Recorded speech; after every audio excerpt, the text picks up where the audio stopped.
এবার আমার এটা সিদ্ধ হয়ে গেছে, নামাবো। তার আগে আমি এই ভাজা বড়িগুলো দিয়ে দিলাম, দিয়ে একটু নেড়ে নিয়ে জলটাকে পুরোপুরি শুকিয়ে নেব। অনেকে ইচ্ছা হলে বড়িটা একদম শেষে ভেঙে দিতে পারেন, ছড়িয়ে দিতে পারেন, কিন্তু আমরা সেটা ঠিক পছন্দ করি না আর কি।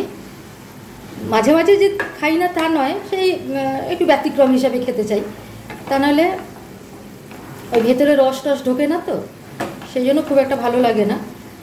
এটা মিশিয়ে দিলাম, দিয়ে আবার একটু চাপা দিয়ে এটা রসটা একটু অন্তপক্ষে হোক, ঢুকু করে ভেতরে, তারপরে দেখাচ্ছি।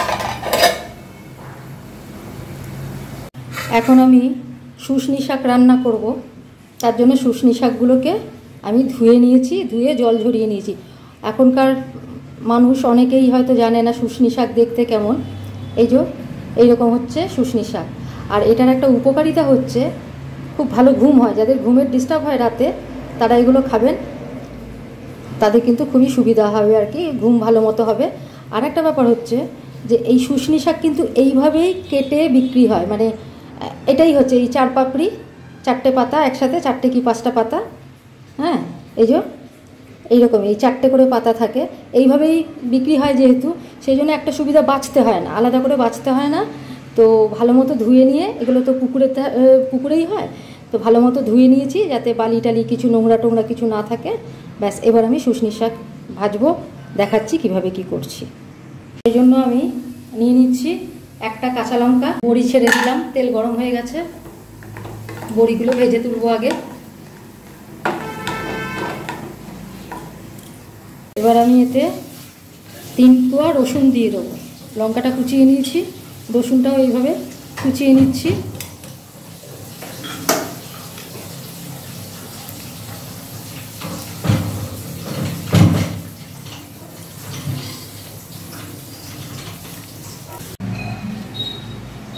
এবার আমি এতে দিয়ে দিচ্ছি রসুন, কাঁচা লঙ্কা। তেল খুব গরম হয়ে গেছিলো বলে আমি একটু অফ করে রেখেছিলাম গ্যাসটা, পুড়ে যেত নয়তো। তো এবার একটু ঠান্ডা হওয়ার পরে আবার আমি দিচ্ছি রসুন, কাঁচা লঙ্কা। এর সাথে আমি দিয়ে দিচ্ছি, একবারই না হয় সব ভাজা হবে, শাকটাও দিয়ে দিচ্ছি।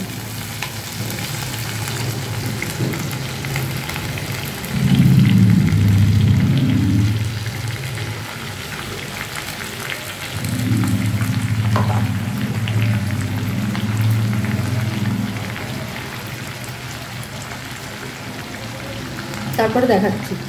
এতে দিয়ে দিচ্ছি আন্দাজ মতো নুন, আন্দাজ মতো নুন দিয়ে দিচ্ছি। শাক তো বেশি নুন লাগবে না, প্রথমে একটু কম নুনই দিলাম, আর দেবো না। আর দিয়ে দিচ্ছি একটু হলুদ, সামান্য একটু হলুদ দিয়ে দিলাম, 1 পিঞ্চ। এবার এটা ঘেটে নিচ্ছি। ভাজা মোটামুটি হয়ে গেছে, এবার জল দেবো, মানে কাঁচা গন্ধটা চলে গেছে, পেঁয়াজ, ওই রসুন, লঙ্কা, কাঁচে মোটামুটি ভাজা হয়েছে, রসুনগুলো লালচে করে ভাজা হয়েছে। এবার এতে আমি জল দিয়ে দিচ্ছি।